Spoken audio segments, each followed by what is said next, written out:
Buenas noches. Hoy voy a explicar cómo cambió el Perú entre 1930 y 1990 y si la reforma agraria de 1969 fue beneficiosa o no.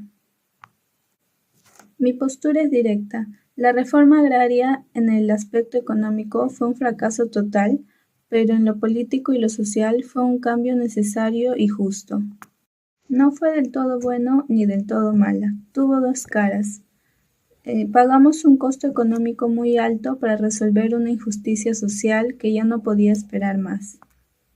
En el aspecto político, antes de la reforma, el Perú estaba gobernado por la oligarquía, es decir, grupos pequeños de familias muy ricas que eran dueñas de casi todas las tierras y controlaban el poder político. Fue entonces que en 1968 entró el gobierno militar de Juan Velasco Alvarado y aplicó la reforma agraria, lo cual fue beneficiosa porque destruyó el poder de esa oligarquía. Al quitarle las tierras, el poder se democratizó. Además, al entregar la tierra a los campesinos, se evitó que los movimientos guerrilleros de izquierda de esa época ganaran fuerza usando el reclamo de la tierra. En lo económico, el gobierno les quitó las haciendas a los dueños, pero en lugar de repartirlos de forma eficiente, creó grandes cooperativas manejadas por el Estado, lo cual no fue beneficiosa porque el campesino no recibió capacitación, ni dinero, ni herramientas para administrar empresas tan grandes. El resultado fue un desastre. La producción se desplomó. Pasamos de exportar azúcar y algodón a tener que comprarle comida a otros países. El campo se empobreció y las tierras terminaron divididas en minifundíos. En lo social, la reforma fue beneficiosa porque devolvió la dignidad.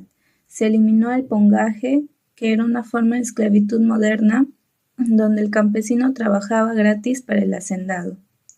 Por primera vez los campesinos fueron dueños de sus tierras y de sus vidas, convirtiéndose en ciudadanos con derecho al voto. Sin embargo, como la economía del campo colapsó, la pobreza continuó. Esto causó dos cosas que definen al Perú de hoy. Es decir, una migración masiva del campo a las ciudades, como Lima, creando los barrios y la cultura popular actual.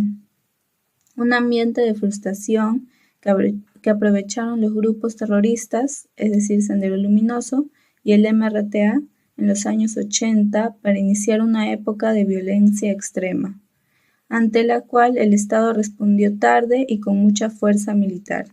Para terminar, el periodo entre 1930 y 1990 transformó por completo el rostro de nuestra nación. La reforma agraria no puede jugarse a la ligera, porque es el reflejo de las profundas contradicciones de nuestra historia. Reafirmando mi postura, en lo económico fue un cambio severo que cambió totalmente el campo peruano, destruyó la inversión privada y dejó una herencia de pobreza técnica que tardó décadas en superarse. Sin embargo, evaluar la reforma agraria únicamente por sus pérdidas económicas es un error histórico, ya que en lo político y social fue un paso doloroso, pero indispensable. Sepultó un feudalismo anacrónico que no tenía lugar en el siglo XX e integró por primera vez a la mayoría indígena a la vida civil y ciudadana de nuestro país. Un gran cambio. Si hoy somos una nación con una democracia de masas, donde el voto campesino e indígena define elecciones, si hoy somos un país con una vibrante cultura urbana, mestiza y emprendedora nacida de aquellas migraciones, y si hoy tenemos una agroexportación moderna que aprendió de los errores del pasado, es porque sobrevivimos a esa crisis estructural. La reforma agraria y las décadas de violencia que la siguieron fueron el costo altísimo, rígido y doloroso que la historia nos cobró para romper las cadenas del pasado y transitar finalmente hacia este Perú moderno en el que hoy vivimos. Muchas gracias.